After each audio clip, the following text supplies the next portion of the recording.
77 years, 0 vacancies. One night that changed history forever. For 77 years, the Dakota remained under the stewardship of a single family, treated not as a mere commercial asset, but as a cherished legacy born from Edward Clark's vision. When Clark died in 1882, the unfinished building passed primarily to his 12-year-old grandson, Edward Severin Clark. Trustees managed the property during the boy's minority, faithfully adhering to the original plans without shortcuts or economies that might have tempted less committed overseers. By the early 1890s, Edward Severin reached adulthood and assumed direct control.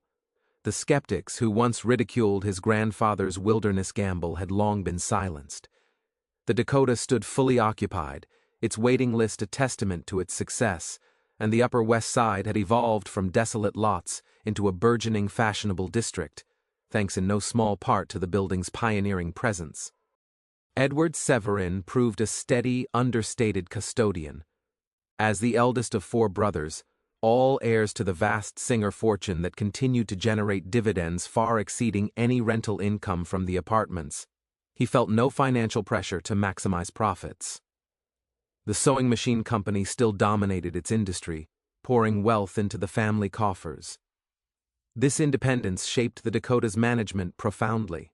Rents remained surprisingly modest, with increases rare and gradual.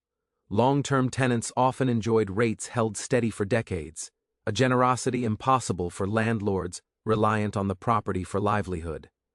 The building functioned less as an investment and more as a family monument, preserved out of pride, sentiment, and a quiet determination to honor the founder's intent. The results were extraordinary. From its opening in 1884 through 1929, the Dakota recorded not a single vacancy, a 45-year run of continuous full occupancy. Families moved in and stayed for generations. Children grew up within its thick walls, played on the roof promenades or in the courtyard, and sometimes, upon marrying, secured apartments of their own. The structure developed an intimate, village-like character. Residents shared an extraordinary address, and the peculiar experience of living in a place that felt both palatial and communal. Among the early distinguished occupants were members of the Steinway family, whose pianos had become symbols of musical excellence worldwide.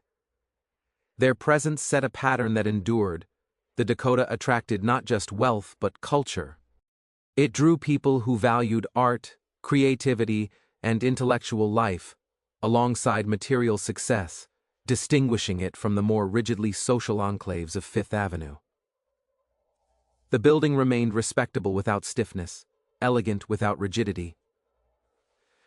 Edward Severin Clark died on September 19, 1933, just weeks before the structure's 50th anniversary. He left no children.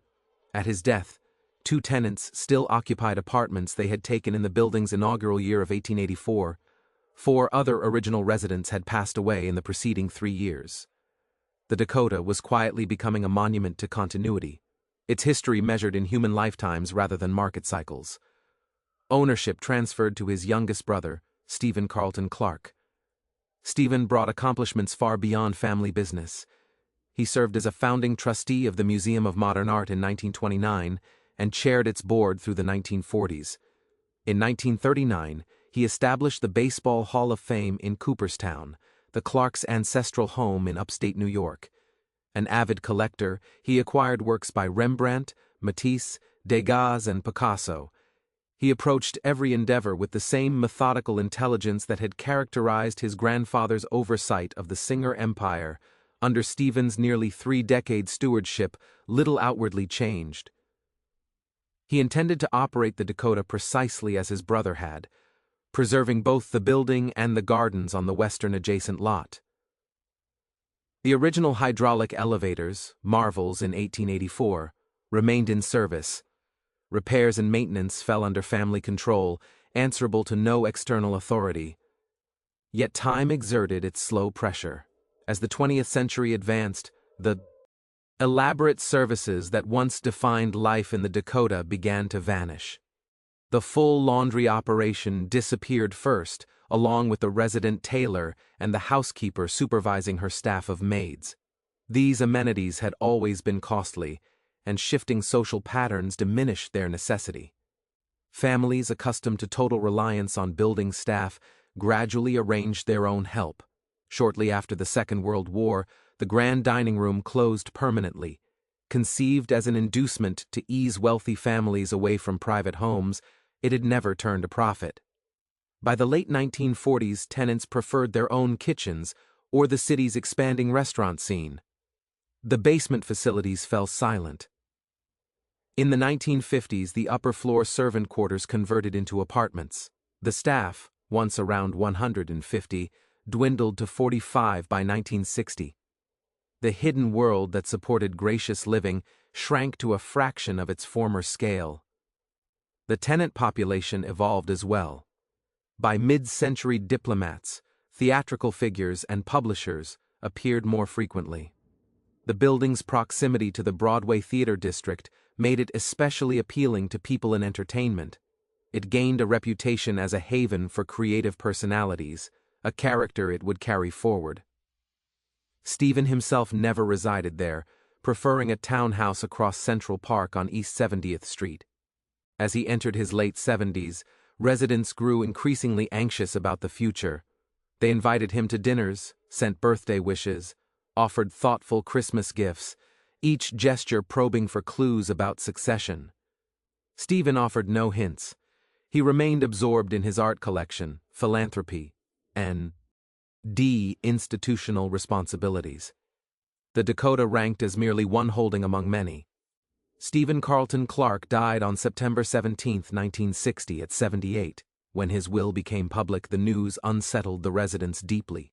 He had not bequeathed the building to his children or grandchildren. Instead, he left it to the Clark Foundation, the charitable organization he established in 1931 to support causes in Cooperstown. At first, this seemed tolerable. A foundation might prove a stable steward, less prone to drastic changes than an individual heir. But tenants soon confronted a harsh legal reality. New York state law prohibited charitable foundations from holding properties that failed to generate profit. The Dakota, for all its prestige, had never truly been profitable. The Clarks had deliberately kept rents low, maintained services beyond what income justified, and regarded the building as heritage rather than investment. Under foundation ownership, this arrangement could not continue. By January 1961, the foundation accepted a developer's offer of $4.5 million. The buyer planned to demolish the structure and erect a modern apartment tower in its place. 77 years of family stewardship neared an abrupt end. The Dakota faced extinction unless its residents could intervene. Many were wealthy. More importantly, many possessed connections in media, finance, and power. In the winter and early spring of 1961, they organized swiftly. They formed a cooperative corporation and negotiated with the buyer, blending appeals to sentiment, potential publicity backlash, and financial pressure. In April, they announced an agreement to purchase the Dakota for $4.8 million, $200,000 more than the developer had paid months earlier. The seller retained the adjacent lot for separate development. The transaction demanded substantial capital from tenants. Those wishing to remain bought shares in the co-op, transitioning from renters to owners. Many long-term residents, accustomed to artificially low rents under the Clarks, now faced monthly charges far exceeding their former payments. Not everyone could afford the shift. A small group of former servants of the Portuguese consul, who had lingered rent-free on the 8th floor for years after their employer's departure, found the new economics impossible. Yet most adapted and stayed. In November 1961, the deal closed. For the first time in its history, the people who lived in the Dakota controlled its fate. The adjacent lot soon hosted a bland high-rise called the Mayfair, efficient, modern, and forgettable, the very sort of building that might have replaced the Dakota itself. The new cooperative confronted immediate realities. Under the Clarks, endless family resources had covered all maintenance and repairs. Now those burdens fell to residents. The structure had aged gracefully but not always meticulously. The original elevators, still functioning after nearly 80 years, required attention. In 1974, the co-op board undertook major work costing $500,000, roughly $5,000 per apartment. Residents paid without hesitation. They had saved their home once, they would sustain it now. The conversion introduced formal governance, a board of directors, application processes, rules, and the selectivity that would later define the Dakota. Admissions. In 1961, however, the overriding fact remained simple: the wrecking ball had been averted. Edward Clark's creation, once threatened with erasure, endured through the determination of the very community he had built it for. Rising with austere grandeur on the western edge of New York City's Central Park, the Dakota has long occupied a singular place in America's cultural imagination. Completed in 1884, its steep gables, shadowed archways, and fortress-like silhouette seemed almost medieval against the growing skyline. In an era when most of Manhattan's elite clustered farther downtown, the Dakota stood in relative isolation, prompting skeptics to joke that it was in the Dakotas. Yet its very remoteness created an aura, an architectural statement that privacy, artistry, and quiet distinction could exist apart from the city's relentless pace. Over time, that aura would harden into myth. Hollywood played a decisive role in amplifying the building's mystique. When director Roman Polanski chose the Dakota's brooding facade as the exterior of the fictional Bramford in Rosemary's Baby, he transformed the residence into a cinematic symbol of elegant dread. The camera lingered on its iron gates and looming gables, imprinting them onto the cultural subconscious as a threshold between glamour and menace. The film's enormous success fused the Dakota's identity with a sense of Gothic intrigue. For millions who had never walked past its stone entrance, the building became a character in its own right, ominous, self-contained, and impenetrable. It was no longer merely an address. It was a stage upon which hidden dramas might unfold, yet behind those walls lived not horror, but a constellation of artists, performers, and thinkers who valued its stillness. Actor Boris Karloff found refuge there, his association with cinematic monsters ironically echoing the building's on-screen reputation. Lauren Bacall appreciated its discretion, while composer Leonard Bernstein could retreat from concert halls into rooms insulated from the city's clamor. The Dakota's cavernous apartments, many spanning entire floors, offered an unusual combination of scale and sanctuary. High ceilings, wood-paneled libraries, and deep-set windows muffled Manhattan's urgency. For creative figures accustomed to scrutiny, the cooperative's strict governance and selective admissions process provided something priceless: control over who entered their orbit. The building's reputation for exclusivity gradually became legend. Prospective buyers faced rigorous interviews and financial scrutiny, reinforcing the sense that residence there was less a transaction than an initiation. Fame alone did not guarantee acceptance. This cultivated mystique enhanced its status as a haven for those who sought distinction without spectacle. Within its courtyards and corridors, celebrity blurred into ordinary domestic life. Children rode bicycles across tiled floors, neighbors shared elevator rides, and the extraordinary settled quietly into routine. The Dakota's cultural narrative shifted irrevocably in 1973, when John Lennon and Yoko Ono took up residence. For Lennon, recently separated from the Beatles and navigating a new chapter of adulthood, the building represented both retreat and renewal. Within its walls, he embraced domestic rhythms, baking bread, raising his son, and stepping back from the relentless machinery of global fame. The Dakota became not just an address, but a symbol of reinvention, a former rock revolutionary settling into fatherhood under carved oak beams and stained glass skylights. That fragile normalcy shattered on December 8, 1980. Returning home through the Dakota's arched entrance, Lennon was shot and killed in a moment that reverberated across continents. The archway, once a cinematic portal of fictional dread, became a site of real grief. Crowds gathered almost immediately, filling the air with candlelight and song. Radios played Imagine on repeat as strangers wept together on the pavement. The tragedy etched the Dakota permanently into global memory, binding its architectural identity to a collective emotional scar. In the aftermath, Yoko Ono sought to transform mourning into meaning, Across the street in Central Park, she helped establish Strawberry Fields, a landscaped memorial dedicated to peace. At its heart lies the black and white Imagine mosaic, an enduring tribute to Lenin's vision of unity. Visitors from around the world still trace its circular design with flowers, handwritten notes, and quiet reflection. The proximity of Strawberry Fields to the Dakota creates a poignant dialogue between built form and open space, between the permanence of stone and the living greenery of remembrance. The building's shadow stretches metaphorically across the park, a reminder that art and loss often occupy the same terrain. Despite its tragedies, the Dakota has never relinquished its aura of aspiration. It remains landmarked, protected as an architectural treasure within Manhattan's ever-evolving skyline. Its facade, weathered yet dignified, resists the glass and steel vocabulary of modern towers rising nearby. To stand before it is to encounter a fragment of 19th-century ambition preserved amid 21st-century flux. The building's silhouette at dusk, windows glowing softly against dark brick, suggests continuity in a city defined by reinvention.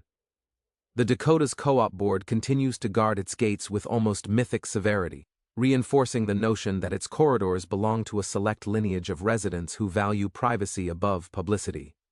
Stories of rejected celebrities circulate as urban folklore, further heightening its allure. It symbolizes not merely wealth, but a particular philosophy of success, one intertwined with discretion, artistry, and an almost monastic retreat from spectacle. In this way, the Dakota embodies multiple, overlapping identities. It is a cinematic icon immortalized by Hollywood's lens. It is a sanctuary for creative spirits seeking quietude amid fame. It is a site of profound tragedy that reshaped cultural memory. And it is a living residential community, where daily life unfolds behind pointed arches and beneath steep slate roofs. As New York continues to evolve, its skyline rising, its neighborhoods transforming, the Dakota stands as a steadfast witness. Its stones absorb the city's shifting energies while guarding stories of ambition, artistry, sorrow, and resilience that refuse to fade. In the end, the story of the Dakota is not merely the chronicle of a building, but the biography of an idea first imagined by Edward Cabot Clark and protected across generations by heirs who valued legacy over leverage. For 77 years, it stood as a family trust in the truest sense, not simply property, but principle. It survived because profit was never its primary purpose. It endured because stewardship outweighed speculation. And when that guardianship ended, the residents themselves rose to preserve what the founding family had quietly protected for decades. The near demolition of 1961 could have reduced the Dakota to a footnote, another vanished relic sacrificed to modern appetite. Instead, it marked a transformation. Tenants became shareholders, renters became stewards. The building ceased to belong to a dynasty and began to belong to a community.